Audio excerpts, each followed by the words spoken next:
మన భారత రాష్ట్ర సమితి ఉద్యమ నేత కేసీఆర్ గారు ఎత్తిన జెండా టిఆర్ఎస్ జెండా ఎత్తిన రోజు ఏప్రిల్ 27 ఈ యొక్క జెండా పండుగ కేసీఆర్ గారు మన రాష్ట్ర సాధన కోసం జెండా ఎత్తిండు.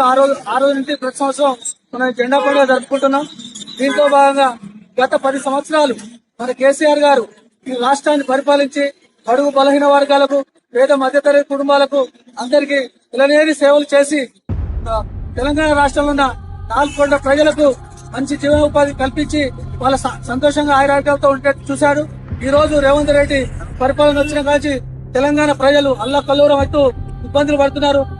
కళ్యాణ లక్ష్మి లేదు, ఛాతీ ముబారక్ లేదు, మరియు పెన్షన్స్ లేవు, మరియు రైతు బంధు లేదు, మరియు మంచినీటి సౌకర్యం కూడా సరిగా లేదు, నీతి దీపాలు లేవు, దోమలతో కొట్టుమిట్టలాడుతారు.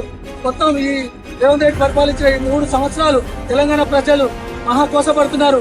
కాబట్టి మళ్ళీ మనం జెండా అందుకొని గల్లీ తిరిగి మన ప్రజలను చైతన్యం చేసి కేసీఆర్ ముఖ్యమంత్రి చేసేదాకా మనం నిద్రపోవద్దని మన నిజాంపేట పార్టీ తరఫున మన అందరి సమక్షంలో ప్రతిజ్ఞ చేస్తున్నాం. జై తెలంగాణ.